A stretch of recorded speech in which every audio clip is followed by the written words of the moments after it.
이 바울 선생님은 그의 그 제자인 디모데에게 이 교회에서 성도를 대하는 태도에 대해서 교훈을 하고 있습니다. 사실 이 교회라고 하는 것은 굉장히 힘든 집단이에요. 왜 그러냐 하면은 이 교회는 어린 나이에서부터 아주 그 노년에 이르기까지, 그리고 학벌도 서로 다르고, 그리고 경제적인 여건도 서로 다르고, 전문적인 분야도 서로 다른 사람들이 모여진 것이 교회입니다. 그래서 이 교회를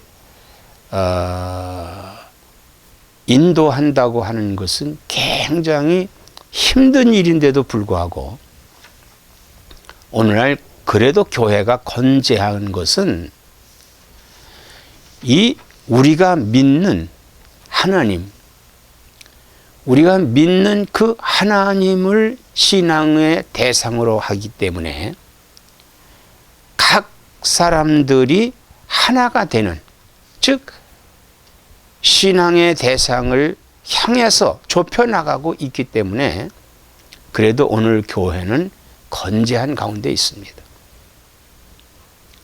그럼 우리가 신앙의 대상이 누구냐? 바로 예수 그리스도입니다. 우리를 죄에서부터 구속해 주신 예수 그리스도를 닮는 삶을 살아가고 그 그리스도의 구원에 동참하고 있기 때문에 모든 사람들이 그래도 하나의 거대한 이 교회라고 하는 구성체를 이루고 있다고 하는 것입니다. 특별히 그럼에도 불구하고 교회는 또 문제가 이 세상에서 발생하고 있습니다. 그래서 그러한 그 문제를 발생하는 것을 막기 위해서 바울 선생님이 이 말씀을 우리에게 주셨는데, 이 말씀은 바로 하나님의 뜻과 교회의 덕을 세우게 하는 목적이 있습니다. 그래서 오늘 본문에 보면은 첫째, 노인에 대한 태도에 대해서 우리가 어떻게 갖느냐 하는 것이에요. 1절에 보면 늙은이를 꾸짖지 말고 권하되 아버지에게 하듯하며 그랬어요. 이 교회에서 노인들을 대할 때는 자기의 아버지와 어머니에게 하듯 하라고 하는 것입니다. 자, 우리가 아버지라고 하는 아버지는 어떤 분이냐 하는 거예요. 아버지. 이 아버지는 사실상 자녀들한테는 두려움의 존재예요. 두려움의 존재. 아버지를 중심으로 한 그러한 그 가족이 이루어져서, 그래서 그 어머니도 대개 아이들이 뭐 집안을 어지럽히고 뭐 막 이렇게 놀 때 저녁에 아버지가 돌아올 때쯤 되면은, 자, 아버지 돌아올 때가 됐으니까 저 어질른 거 다 치우고 빨리 숙제하고, 이렇게 어머니도 말씀을 합니다. 사실 아버지는 이 두려움의 대상이다 이거예요. 왜냐하면은 아버지가 자녀들을 양육하기 때문에 그렇습니다. 그러나 그 어머니는 어떠냐? 어머니는 두려움의 대상이 아니라 위로의 대상이다 이거예요. 위로의 대상. 그래서 어머니는 잘못한 것이 있어도 되게 용서해주고 타일르고 감추어 주려고 하는 것이 어머니. 이게 사랑이죠. 자기의 사랑. 그런데 이 교회에서 노인에게 이렇게 대하라고 이렇게 했는데, 노인에게 이렇게 대하는 것은, 그러나 이런 그 자녀들이 이 아버지와 그리고 그 어머니의 아버지의 그런 위엄과 어머니의 사랑을 언제부터 이것이 그들이 부모를 존경하지 않고 사랑하지 않느냐. 사춘기 때 되게 그러죠. 사춘기 때. 그리고는 또 사회 초년생으로 나왔을 때 그들이 그 부모를 그야말로 존경하지 않는 그런 가운데 있어요. 왜냐하면 세대 차이가 난다고 하는 거예요. 세대 차이. 그래서 지금도 보면은 대학생들이 데모를 해요. 데모를 하고 기성세대를 부정하려고 하고. 그래서 그 젊은이들이 이 부모 세대, 늙은이 세대를 뭐라고 얘기하냐면 꼰대라는 말을 많이 써요. 꼰대. 이것은 굉장히 낮추는, 하대하는 거예요. 이제는 늙으셨으니까 이제는 아무것도 관여하지 마십시오라고 이렇게 할 때가 있습니다. 이것은 정말 잘못된 거예요. 왜냐하면은 노인들은 지난 과거 그리고 지난 많은 경험이 있다 이 말입니다. 그래서 이 교회에서 이 노인들을 대할 때 꾸짖지 말고 그래서 꾸짖지 만다. 이 꾸짖는다는 것은 나무라고 막 이런 게 아니 업신여기거나 혹은 무시하거나 이러지 말라. 노인이 뭐 하세요? 이런 발언 같은 것을 하지 말라는 것입니다. 그래서 오히려 권하되 그것이 옛날에는 그랬지만 지금 현재는 이러한 것이 더 좋은 것 같습니다라고 권할 수 있습니다. 권할 수 있어요. 그래서 이 노인들을 대할 때는 아버지와 어머니에게 하듯 하라고 권면을 하라고 이렇게 말씀을 하고 있습니다.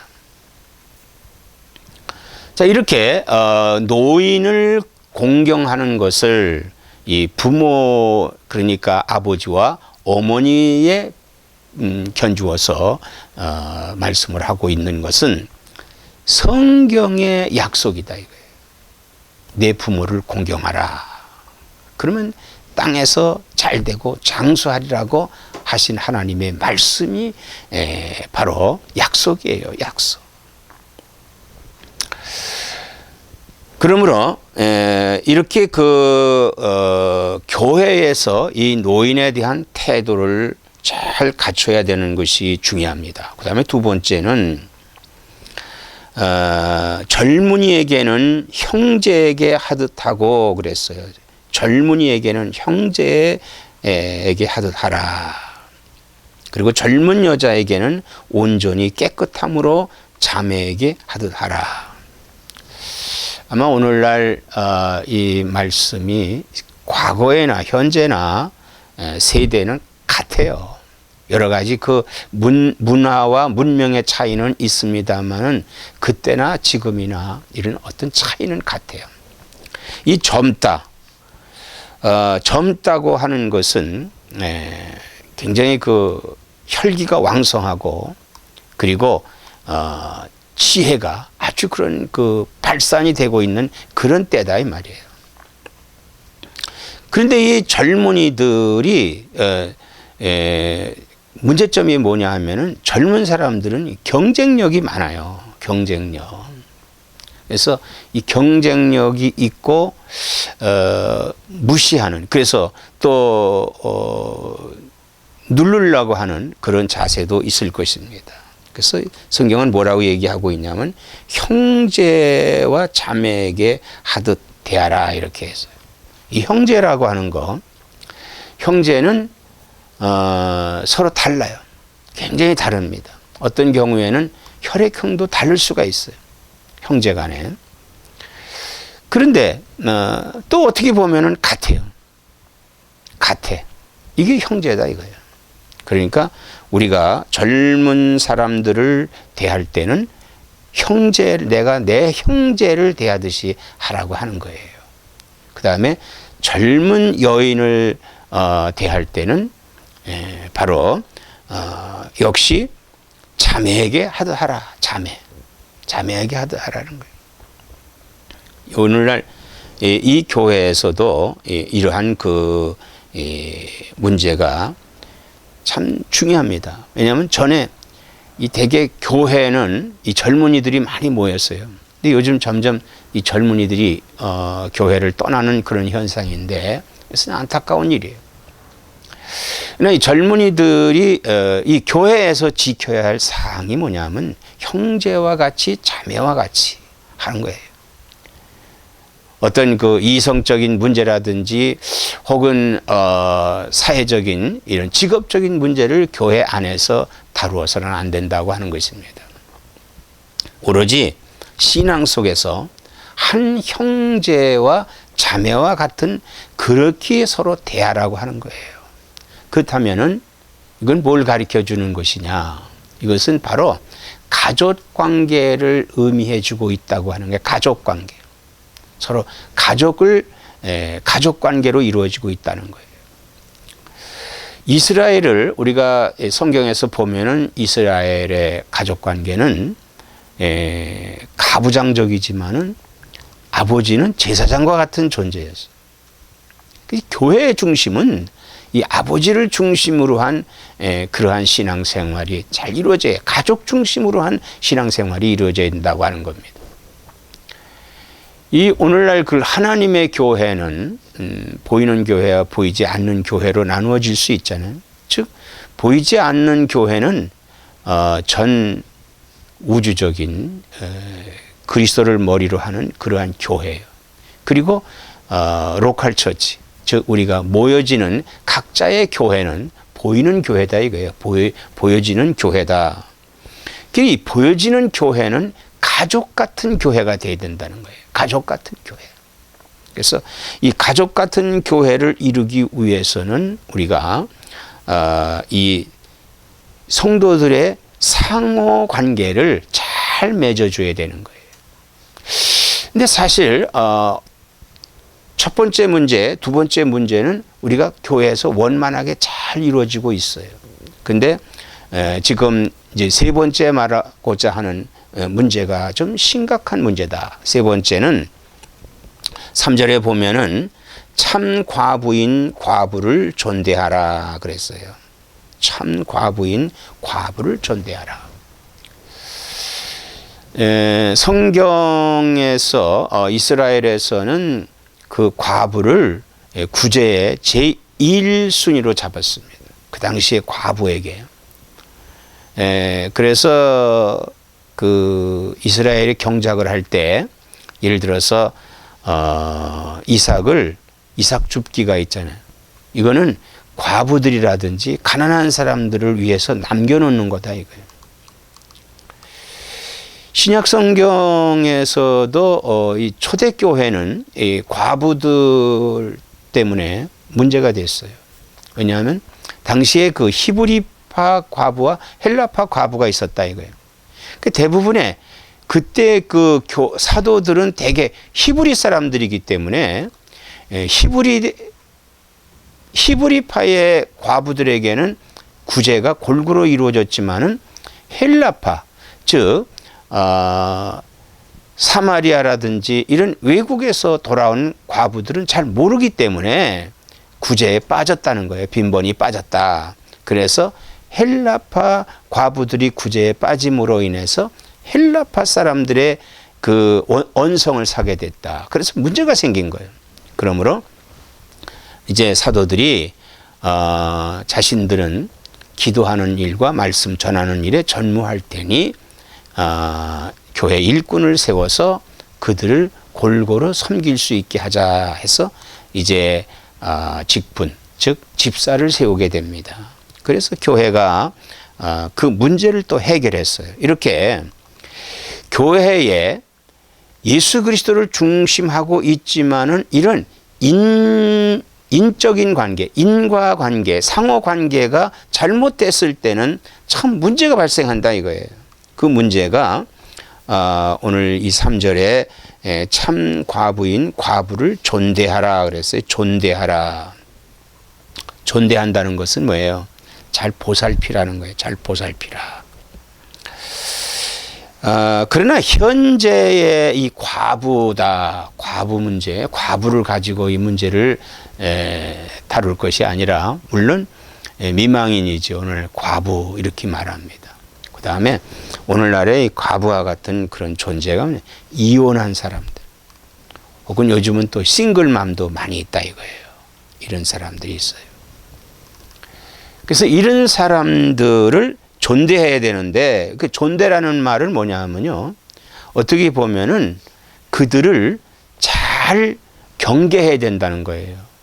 아, 저 사람 과부야.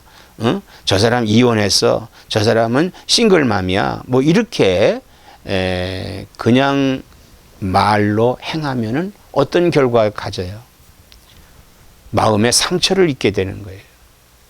그 마음의 상처를 입음으로 인해서 그들은 항상 이 자기의 그 약점이, 자기가 미망인이 됐다는 거, 또 이혼했다는 거, 혹은 자기가 결혼하지 않고 아기를 낳았다는 거, 이런 것이 그들 마음 속에 상처와 한편에 그런 것이 자기들이 갖고 있음으로 인해서 소외된 그러한 가운데 있게 된다는 거예요. 아무래도 경계를 하겠죠. 아무래도 의식을 하겠지. 그래서 가장 중요한 것은 이런 분들을 인격적으로 존경하며 예의를 갖추어서 대우해야 된다는 거예요. 인격적으로 존경하고 예의를 갖추어서 대우하고, 또 필요하다면은 경제적인 도움도 줄 수 있어야 된다고 하는 것이 이 크리스찬의 교회 안에서의 상호 관계입니다. 그래서 이런 분들은 이런 분들에게 우리가 어떻게 해야 되겠는가? 첫째는 교회는 하나님의 말씀을 양육하는 장소다 이거예요. 양육하는 장소다. 그래서 혹 미망인의 자녀들, 여기 성경이 이렇게 말씀하고 있죠. 4절에 만일 어떤 과부에게 자녀나 손자들이 있거든 그들로 먼저 자기 집에서 효를 행하여 부모에게 보답하기를 배우게 하라. 이것이 하나님 앞에 받으실 만한 것이니라 그랬어요. 그러니까 이 교회는, 사실 교회가 가장 중점적인 교육을 해야 되는 것이 뭐냐 하면은 하나님을 사랑하고 믿는, 그리고 내 부모를 공경하라고 하는 하나님의 첫째 되는 계명을 이 성도들에게, 어린 성도들에게 또 잘 가르쳐야 된다고 하는 거예요. 교회가 믿음만 강조해서 구원만 받아야 된다라고 하는 그 구원만 강조하다 보면은 결국은 이단이 되고 말아요. 우리가 소위 구원파라고 하는 건 뭐예요? 구원파. 한번 구원 받았으면 무슨 짓을 하든지 하나님이 구원해 주신다라고 하는 이 교리는 잘못됐다 이거예요. 잘못됐다. 잘못된 거예요. 그래서 우리는 이 교회 안에 이 소외된 사람들을 존대하고 그들에게 우리가 의무적으로 행할 것은 그런 사람들을 찾아가야죠. 그런 사람들의 자녀가 있다든지 또는 손자가 있다든지 손녀가 있을 때 그들을 잘 관리해서 그 부모에게, 즉 과부된 어머니나 혹은 또 부인 아버지나 혹은 이혼한 사람들 또 혹은 싱글맘, 이런 사람들을, 부모를 잘 공경할 수 있도록 우리가 이렇게 지도를 해야 된다는 것입니다.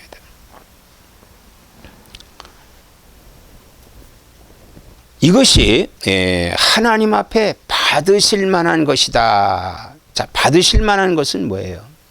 우리가 하나님 앞에 바른 제물을 드렸을 때 하나님이 받으시잖아요. 가인의 제물은 받지 아니하셨고 아벨의 제물을 받으셨듯이 우리가 하나님 앞에 이러한 인간 상호 관계를 이룰 때 하나님께서 기뻐하시고 받으신다는 거예요. 이런 삶을 하나님이 기뻐하시고 인정하신다는 거예요. 그러므로 중요한 것은 이런 그 소외된 사람들을 위해서 기도하고 또 소망을 하나님께 갖도록 하는 그러한 믿음을 서로 간에 가질 수 있도록 쉐어할 수 있는 그런 자세가 교회 안에서 필요하다고 하는 것입니다. 그러면서 가장 강조점을 둔 것이 8절에 보면은 누구든지 자기 친족 특히 자기 가족을 돌보지 아니하면 믿음을 배반한 자요 불신자보다 더 악한 자니라 그랬습니다. 이 말은요 오늘날 우리 사회 구조가 이제는 이렇게 떠넘기려고 해요. 전에는 과거에는 교회에다 떠넘기려고 그랬어요. 친족 가운데서 누가 과부가 됐다, 누가 이혼을 했다, 누가 싱글맘이 돼서 소외된 사람들을 이런 그 교회가 돌봐야 되지 않느냐 이렇게 생각을 해요. 제자들도 그랬지요. 300데나리온이나 비싼 향유를 예수님 머리에 부니까 분개하면서 이걸 왜 이렇게 버리느냐, 허비하느냐. 차라리 이것을 팔아서 가난한 사람들에게 나누어주면 얼마나 좋으냐. 이렇게 그 여인을 책망을 했어요. 그때 예수님께서 무슨 얘기를 했습니까? 그 여인을 책망하지 말아라. 그 여인이 잘하였도다. 그는 내 장사를 예비하였도다. 가난한 사람들은 너희와 항상 같이 있지 않느냐. 그러나 이 여인이 행한 것은 또 할 수 없다. 누가 또 구세주가 또 오는 게 아니니까. 내게 한 것이 즉 그리스도에게 한 것이 가장 잘한 것이다. 그래서 복음이 증거되는 곳에는 이 여인이 행한 것도 증거하게 되리라고 이렇게 말씀을 했습니다. 이 말은 뭐냐 하면요. 자꾸 누구에게 이 교회에게 교회에서 왜 돌보지 않느냐 이거예요. 교회에서 선교하면 왜 그 많은 돈을 선교를 쓰느냐. 차라리 가난한 사람들에게 주는 게 어떠냐 이런 말을 해요. 가장 중요한 것은 생명을 구하는 거예요. 교회는요. 이 오늘날 사회도 이 국가도 마찬가지입니다. 사람들이요. 그 가난하고 또 이런 것을 자꾸 국가에다 의탁을 한다 이거예요. 국가에 의탁을 해서 점심도 그냥 달라 애기 나면은 돈을 달라 뭐 해라 국가는 뭡니까? 자꾸 채무만 지는 거지요. 여기 성경의 뜻은 뭐냐 하면요. 이런 어려움을 당하고 있는 친척이 있다면은 형제가 있다면은 돌보라는 거예요. 그걸 돌보지 않으면은 가족을 돌보지 아니하면 믿음을 배반한 자요 불신자보다 더 악한 자니라고 이렇게 혹독하게 말씀을 하고 있습니다. 그러므로 우리가 이 교회가 바로 이런 서로 상호 관계를 잘 맺음으로 말미암아서 우리가 하나님 앞에 바로 설 수 있고 또 교회는 교회다운 사회 또 이 아름다운 사회를 만들 수가 있는 것입니다. 반면에요. 또 이렇게 소외된 사람들이 대개 이 교회에서 문제가 되는 분들은 이 소외된 사람들이 많이 문제를 일으켜요. 국가적인 면에서도 이 소외된 사람들이 문제를 일으키지 소외되지 않은 사람들은 별로 그렇게 문제를 일으키지 않아요. 그래서 대개 많은 문제를 일으키는 사람들을 보면은 가정적인 문제 또 개인적인 문제 이런 문제를 갖고 있는 사람이 문제를 또 일으킨다 이거예요. 문제를 일으키고 있습니다. 그러므로 16절에 만일 믿는 여자에게 과부 친척이 있거든 자기가 도와주고 교회가 짐지지 않게 하라. 이는 참 과부를 도와 주게 하려 함이라 그랬습니다. 오히려 서로 간에 친척이 도와주고 힘을 합치는 그것이 교회를 더 유익하게 하는 것이라고 이렇게 말씀을 하고 있습니다. 그러니까 결국 소외됨으로 말미암아 문제를 일으켜요. 문제를 일으킵니다. 왜냐하면 13절에 또 그들은 게으름을 익혀 집집으로 돌아다니고 게으를 뿐 아니라 쓸데없는 말을 하여 일을 만들며 마땅히 아니할 말을 하나니 그랬어요. 이게 참 얼마나 무서운지 몰라요. 오늘날에는 현대에는 이 SNS라고 해가지고 여기에다가 그저 말을 막 올립니다. 거짓말도 하고 허위 말도 하고 모함도 하고 이렇게 해서 사회를 어지럽히고 있다 이 말이에요. 사랑하는 성도 여러분, 우리 교회는 서로 한 가족이 되어 사랑과 존경으로 대하는 자세를 가질 때 교회는 바로 행복한 교회가 될 수 있고 하나님이 기뻐하시는 그런 교회가 될 수 있는 겁니다. 그러므로 오늘 우리 성도는 서로의 상호관계, 노인에 대한 관계, 또한 젊은이에 대한 관계, 그리고 소외된 과부라든지 이혼했다든지 싱글맘이라든지 뭐 이런 분들의 서로 아끼면서 인격적으로 바르게 대할 때 우리가 하나님의 사랑을 실천하고 하나님 교회를 든든히 세울 수 있는, 그래서 각자가 하나님께 복을 받는 역사를 이룰 수 있는 나와 여러분 되시기를 주의 이름으로 축원합니다.